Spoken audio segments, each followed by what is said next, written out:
अस्सलाम वालेकुम my YouTube family, कैसे हैं आप सब लोग। उम्मीद करती हूँ आप सब खैरियत से होंगे। आज आपके साथ शेयरिंग कर रही हूँ बहुत ही खूबसूरत से नेक डिज़ाइन की। उम्मीद करती हूँ इंशाल्लाह ये आपको बहुत पसंद आएगा। वीडियो पसंद आए तो चैनल को सब्सक्राइब, लाइक एंड शेयर ज़रूर कीजिएगा और मेरे बताए हुए तरीके को और फार्मूलाज को आप फॉलो करेंगे तो इंशाल्लाह सेम टू सेम यही डिज़ाइन बनकर रेडी होगा। जो देख रहे हैं आप, सेम यही डिज़ाइन बहुत आसानी के साथ बन जाने वाला है। इसकी कटिंग और स्टिचिंग का मेथड मैं आपके साथ शेयर करती हूँ, लेकिन इससे पहले मेरे चैनल को सब्सक्राइब, लाइक एंड शेयर कर लें। तो हम वीडियो शुरू करते हैं। सबसे पहले हम गले की कटिंग करते हैं। बुकरम के ऊपर हम अपना गला कट करते हैं। तो यहाँ पर हमने बुकरम लिया है जिसको डबल फोल्ड कर लिया है। ऊपर से गले की चौड़ाई जो है मैंने 3.5 इंच रखी है और नीचे से लंबाई जो है मैंने 7 इंच रखी है। लंबाई में ही मैंने एक और निशान लगाया है जिसकी लेंथ जो है मैंने 5 इंच रखी है।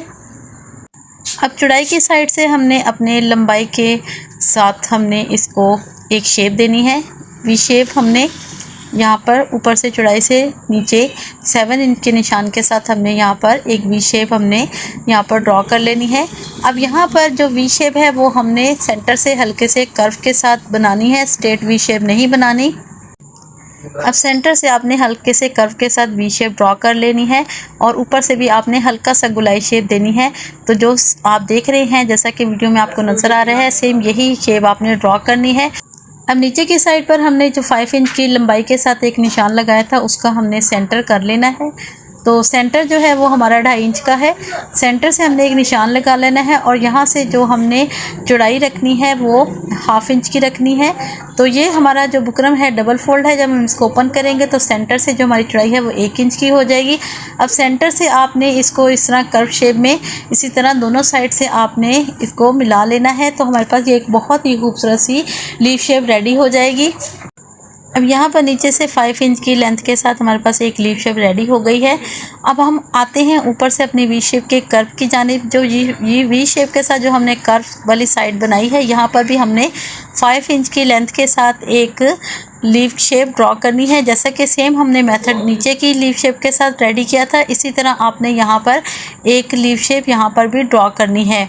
तो लेकिन ये हमारी जो लीफ शेप का सेंटर है वो हम 1 इंच का ही निशान लगाएंगे, क्योंकि यहाँ पर ये हमारी जो पैटर्न है ये हमारा ओपन है। तो यहाँ पर इसको हम पूरे साइज़ के साथ जो हमारा सेंटर का 1 इंच का हमने निशान रखा है उसके साथ हम इसको लीफ को ड्रॉ करेंगे। अब जो नीचे की साइड पर हमने लीव का जो भी हमने पैटर्न रेडी किया है, सेम वही पैटर्न हम यहाँ पर साइड पर भी यहाँ पर लीव शेप बना लेंगे। तो अभी हमने ये वन साइड पर ड्रॉ किया है, लेकिन हम जब इसको कट करेंगे तो हमारे दूसरी साइड पर भी ये लीव की शेप अप्लाई हो जाएगी। अब इसके बाद हम एक्स्ट्रा बुकरम को कट कर देंगे। जितना भी आपने इजाफी मार्जिन के साथ बुकरम रखना है इसको रख लें और बाकी जो इजाफी बुकरम है उसको कट कर दें। अब यहाँ पर इजाफी बुकरम कट करने के बाद सेंटर से भी हम इजाफी बुकरम को कट कर देंगे और इसके बाद जो हमने अपने गले की वेरिएशन रखी है वो हमारी गले की वेरिएशन परमानेंट हो जाएगी। अब गले के साथ आपको एक लीव की शेप नज़र आ रही होगी। अब इसको भी हमने सेंटर से इसके भी जो बुकरम है उसको हमने कट कर देना है।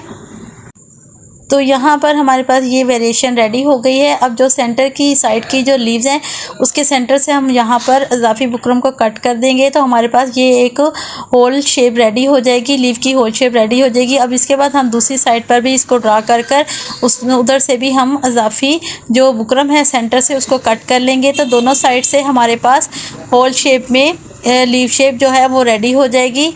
आई होप आपको यहाँ तक बहुत अच्छे से समझ आ गई होगी कि मैं आपके साथ क्या शेयरिंग करना चाह रही हूँ, मैं आपको क्या समझाना चाह रही हूँ।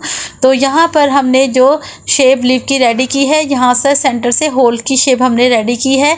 तो दोनों शेप साइड पर हमारे गले के रेडी हो गई हैं और सेंटर से भी जो हमारे गले की शेप जो हमने कट रखा है वो हमने लीव शेप का रखा है।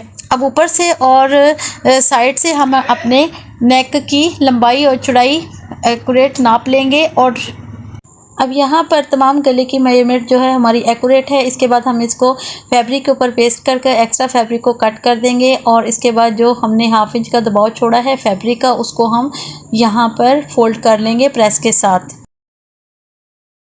यहाँ पर हमने प्रेस के साथ फोल्डिंग कर ली है और इसके बाद हम साइड से बड़े टांके के साथ इसको स्टिच कर लेंगे और इसके बाद हम अपने गले को शर्ट के फ्रंट के साथ सेंटर अटैच कर हम यहाँ पर इसको स्टिच कर लेंगे। अब यहाँ पर आपने एक बात का ध्यान रखना है कि आपकी जो सिलाई है वो आपकी बुकरम के साथ साथ आनी चाहिए। सबसे पहले हम सेंटर से जो हमने गले की वेरिएशन रखी है, सेंटर से हम अपने गले को शर्ट के साथ अटैच करेंगे। अब यहाँ पर सबसे पहले आपने एक बात का ध्यान रखना है कि आपकी जो सिलाई है वो बुकरम के ऊपर नहीं आनी चाहिए, आपकी सिलाई बुकरम के साथ साथ आनी चाहिए। अगर आपकी सिलाई जो है वो बुकरम के ऊपर आएगी तो इस तरह हमारे जो गले की वेरिएशन है वो ख़राब हो जाएगी, जो गला है हमारा वो अनबैलेंस हो जाएगा। इसलिए आपने जो सिलाई का है ध्यान वो रखना है कि आपकी सिलाई बुकरम के ऊपर नहीं आनी चाहिए। तो इस तरह सेंटर से सिलाई लगाने के बाद एक्स्ट्रा जो फैब्रिक है उसको हमने कट कर देना है। कट करने के बाद छोटे छोटे से नोचेस लगाकर हमने इसको बैक साइड पर टर्न कर देना है। अब जो सेंटर का गला है वो हमारा रेडी हो गया है। सेंटर के गले की जो वेरिएशन है वो आपके साथ में बहुत अच्छे तरीके से आपको परमानेंट हो गई है कि वेरिएशन क्या रखी है। अब साइड से जो हमने लीव शेप बनाई थी, अब उसको हमने जब गले को बैक साइड पर टर्न कर हमने अच्छी तरह से प्रेस कर लिया है। प्रेस करने के बाद हमने जो शेप बनाई थी उसको हमने सेंटर से कट कर लेना है और इसके बाद छोटे छोटे से नोचेस लगा लेने हैं। नोचेस हमने वहाँ तक लगाने हैं जो हमारी बुकरम है, आपने इस बात का ख्याल रखना है यहाँ पर। अब ये हमारा जो फैब्रिक गले का फैब्रिक है और जो हमारी शर्ट का फैब्रिक है ये हमारा इकट्ठा ही कट होगा, क्योंकि इसमें हमने ये होल शेप देनी है। हमने यहाँ पर इस जगह पर हमने होल शेप देनी है, तो इसलिए हमने इन दोनों फैब्रिक को हमने कट करना है, गले नेक के फैब्रिक को भी और शर्ट के फैब्रिक को भी। अब बैक साइड पर हमने इनके जो कट वगैरह हैं, कट्स हैं, उनको हमने बैक साइड पर टर्न कर देना है। यहाँ पर हमने ग्लू स्टिक का इस्तेमाल करना है। ग्लू स्टिक के साथ हमने इसके एचेस जो हैं जो गले की बैक साइड के ऊपर हमने टर्न कर इसको हमने प्रेस कर लेना है। तो ये बहुत अच्छे तरीके से नीटनेस के साथ हमारा ये जो होल है लीफ शेप का ये हमारा रेडी हो जाएगा।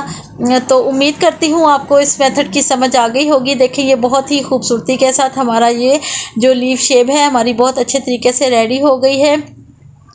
तो यहाँ पर आप एक चीज़ का ध्यान रखें कि जहाँ पर आपके जो शेप आपने बनाई है उस शेप को आपने बहुत अच्छे तरीके से परमानेंट करना है। तो वैसे भी हमारा जो बुकरम के ऊपर हमने इस शेप को पहले ही ऑलरेडी कट किया होगा, तो ये बहुत आसानी के से हमारी शेप जो है रेडी हो जाएगी। अब देखें ये हमारी शर्ट के गले की फ़ाइनल लुक है, लेकिन अभी हम इसको अपने शर्ट को मज़ीद कंप्लीट करेंगे। इसके अंदर हम लेसेस का इस्तेमाल करेंगे।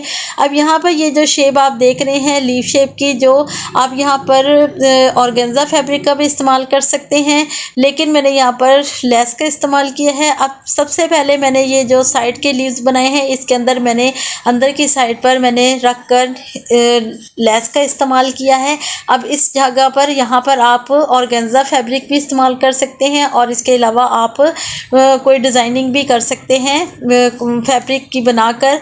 तो लेकिन मैंने यहाँ पर इसके अंदर ही मैंने लेस का इस्तेमाल किया है, लेस जॉइंट की है। इसी तरह मैंने गले की जो कॉर्नर्स हैं, गले का जो सेंटर का गला है उसके साथ भी मैंने यहाँ पर लेस का ही इस्तेमाल किया है। अब ये वन साइड पर हमारी लेस मैंने एक लीव के अंदर अटैच कर ली है। अब ये सेम यही मेथड मैंने दूसरी साइड पर भी अप्लाई कर देना है और इसके बाद हम सेंटर का जो हमारा गले की वेरिएशन है उसके साथ रखकर हम यहाँ पर लेस लगा लेंगे कॉर्नर्स की।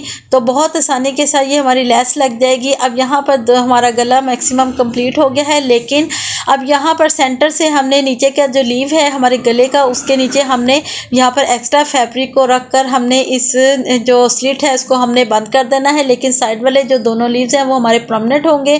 तो लेकिन सेंटर से हमारा जो लीव है वो लेंथ में ज़्यादा है, इसलिए हमने अपने लेंथ के हिसाब से गले की लंबाई जितनी रखनी है उतना छोड़कर हम नीचे से इसको यहाँ पर नीचे से हम फैब्रिक लगा लेंगे। आई होप आपको बहुत अच्छे से इस नेक के कटिंग और स्टिचिंग की समझ आ गई होगी। चले जी मुझे इजाज़त दें, फिर मिलते हैं एक नई वीडियो के साथ। दुआ में याद रखें, खुश रखें, इबाद रहें और हम नई वीडियोस आपके साथ शेयर करते रहेंगे। वीडियो पसंद आए तो चैनल को सब्सक्राइब, लाइक एंड शेयर करना मत भूलिएगा। ओके, अल्लाह हाफिज़।